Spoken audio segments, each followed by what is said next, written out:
ಧರ್ಮಸ್ಥಳದ ನೇತ್ರಾವತಿ ನದಿ ಅಕ್ಕಪಕ್ಕ ನೂರಾರು ಶವಗಳನ್ನು ಹೂತಿದ್ದಾಗಿ ದೂರುದಾರ ಆರೋಪಿಸಿದ್ದ ಪ್ರಕರಣಕ್ಕೆ ಸಂಬಂಧಪಟ್ಟಂತೆ ಈಗಾಗಲೇ ದೂರುದಾರ ಗುರುತಿಸಿದ ಸುಮಾರು 17 ಪಾಯಿಂಟ್ಗಳಲ್ಲಿ ಶೋಧ ಕಾರ್ಯವನ್ನು ನಡೆಸಲಾಗಿದೆ.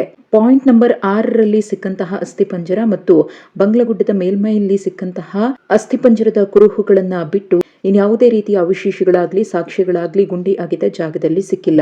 ಹಾಗಾಗಿ ಸಿಕ್ಕಿರುವಂತಹ ಮೂಳೆಗಳ ವಿಧಿವಿಜ್ಞಾನ ಪ್ರಯೋಗಾಲಯದ ವರದಿ ಬರೋವರೆಗೂ ಕೂಡ ಗುಂಡಿ ತೆಗೆಯುವ ಕಾರ್ಯವನ್ನ ನಿಲ್ಲಿಸಲಾಗುತ್ತೆ ಅಂತ ಗೃಹ ಸಚಿವ ಡಾಕ್ಟರ್ ಜಿ ಪರಮೇಶ್ವರ್ ತಿಳಿಸಿದ್ದಾರೆ. ಎಫ್ಎಸ್ಎಲ್ ವರದಿ ಬಂದ ಬಳಿಕ ತನಿಖೆ ಮತ್ತೆ ಆರಂಭವಾಗಲಿದೆ ಅಂತ ಸರ್ಕಾರ ಹೇಳಿದೆ. ಹೌದು, ವಿಧಾನಸಭೆಯಲ್ಲಿ ನಿಯಮ 69ರ ಅಡಿ ಬಿಜೆಪಿಯ ವಿ ಸುನೀಲ್ ಕುಮಾರ್ ಅವರು ಧರ್ಮಸ್ಥಳದ ಪ್ರಕರಣವನ್ನ ಪ್ರಸ್ತಾಪ ಮಾಡಿ ಗೃಹ ಸಚಿವರಿಂದ ಉತ್ತರವನ್ನ ಕೇಳ್ತಾರೆ. ಆ ಸಂದರ್ಭದಲ್ಲಿ ಗೃಹ ಸಚಿವರು ಸುದೀರ್ಘವಾದ ಉತ್ತರವನ್ನ ಪ್ರಕರಣಕ್ಕೆ ಸಂಬಂಧಪಟ್ಟಂತೆ ನೀಡಿದ್ದಾರೆ.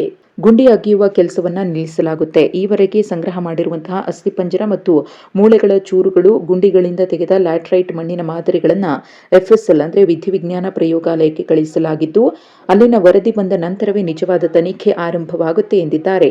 ಇನ್ನು ತನಿಖೆ ಗಂಭೀರವಾಗಿ ನಡೀತಾ ಇದೆ. ಪ್ರಕರಣಕ್ಕೆ ಸಂಬಂಧಿಸಿದಂತೆ ಏನೆಲ್ಲ ತನಿಖೆ ನಡೆಸಬಹುದು ಅಷ್ಟನ್ನ ಯಾವುದೇ ಒತ್ತಡಕ್ಕೆ ಮಣಿಯದೆ ಪಾರದರ್ಶಕವಾಗಿ ಮಾಡಲಾಗ್ತಿದೆ. ತನಿಖೆಯ ದಾರಿ ತಪ್ಪಿಸಲು ಅವಕಾಶ ನೀಡದೆ ನ್ಯಾಯೋಚಿತವಾಗಿ ತನಿಖೆಯನ್ನ ನಡೆಸಲಾಗುತ್ತಿದೆ ಅಂತ ಪರಮೇಶ್ವರ್ ಸದನಕ್ಕೆ ಉತ್ತರವನ್ನ ಕೊಟ್ಟಿದ್ದಾರೆ. ಅಲ್ಲದೆ ಎಸ್ಐಟಿಗೆ ಸಂಪೂರ್ಣ ಸ್ವಾತಂತ್ರ್ಯವನ್ನ ಕೊಡಲಾಗಿದೆ. ಹಲವು ಕಡೆಗಳಲ್ಲಿ ಗುಂಡಿ ತೆಗೆದು ಶೋಧ ಕಾರ್ಯವನ್ನ ಮಾಡಲಾಗಿದೆ. ಆದ್ರೆ ಇಡೀ ಧರ್ಮಸ್ಥಳವನ್ನೇ ಅಗಿಬೇಕು ಅಂದ್ರೆ ಅದಕ್ಕೆ ಒಪ್ಪುವುದಕ್ಕೆ ಸಾಧ್ಯವಿಲ್ಲ. ಎಲ್ಲಿ ಏನ್ ಮಾಡಬೇಕು ಎಂಬುದನ್ನ ಎಸ್ಐಟಿಯೇ ತೀರ್ಮಾನ ಮಾಡಲಿದೆ. ಯಾವುದೇ ಬಾಹ್ಯ ಶಕ್ತಿಗಳ ಮಧ್ಯಪ್ರವೇಶಕ್ಕೆ ಅವಕಾಶ ಇಲ್ಲ ಅಂತ ಡಾಕ್ಟರ್ ಜಿ ಪರಮೇಶ್ವರ್ ಹೇಳಿದ್ದಾರೆ. ಇನ್ನು ಅನೇಕ ಜಾಗಗಳಲ್ಲಿ ಮಣ್ಣು ಅಗೆಯಲಾಗಿದೆ. 2 ಜಾಗಗಳಲ್ಲಿ ಅಸ್ಥಿಪಂಜರ ಸಿಕ್ಕಿದೆ. ಅದನ್ನ ರಾಸಾಯನಿಕ ವಿಶ್ಲೇಷಣೆಗೆ ಕಳುಹಿಸಿಕೊಡಲಾಗಿದೆ. ಅಗೆದ ಜಾಗಗಳಲ್ಲಿ ಲ್ಯಾಟರೈಟ್ ಮಣ್ಣು ಇದ್ದು ಮೂಳೆಗಳು ಕರಗಿ ಹೋಗಿರುವ ಸಾಧ್ಯತೆಯೂ ಇದೆ. ಹೀಗಾಗಿ ಮಣ್ಣಿನ ಮಾದರಿಯನ್ನು ಪಡೆದು ಪರೀಕ್ಷೆಗೆ ಕಳುಹಿಸಲಾಗಿದೆ ಎಂದಿದ್ದಾರೆ. ಇನ್ನು ಮುಂದುವರೆದು ಮಾತನಾಡಿದ ಪರಮೇಶ್ವರ್, ಅಲ್ಲಿ ಘಟನೆ ಆಗಿದೆ ಎಂದು ಯಾರು ಹೇಳಲು ಆಗುವುದಿಲ್ಲ. ಆಗಿಲ್ಲ ಅಂತಾನೂ ಯಾರಿಗೂ ಹೇಳೋಕ್ಕಾಗಲ್ಲ. ಏನು ನಡೆದೇ ಇಲ್ಲ ಎಂದು ತನಿಖೆಯಲ್ಲಿ ಬಂದರೆ ಧರ್ಮಸ್ಥಳದ ಗೌರವ ಇನ್ನಷ್ಟು ಹೆಚ್ಚಾಗುವುದಿಲ್ಲವೇ?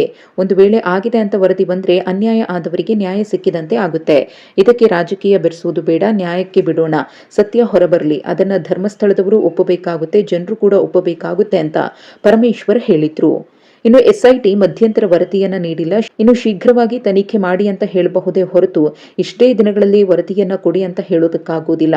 ಇದೊಂದು ಅತ್ಯಂತ ಸೂಕ್ಷ್ಮ ವಿಷಯವಾಗಿರುವುದರಿಂದ ವಿರೋಧ ಪಕ್ಷಗಳು ಕೂಡ ಸಹಕಾರವನ್ನ ಕೊಡಬೇಕು ಅಂತ ಹೇಳಿ ಸದನಕ್ಕೆ ಪ್ರಕರಣದ ಹಿನ್ನೆಲೆ ಮತ್ತು ದೂರುದಾರ ನೀಡಿದಂತಹ ದೂರಿನ ಸಂಪೂರ್ಣ ಮಾಹಿತಿಯನ್ನ ಡಾಕ್ಟರ್ ಜಿ ಪರಮೇಶ್ವರ್ ನೀಡಿದ್ದಾರೆ.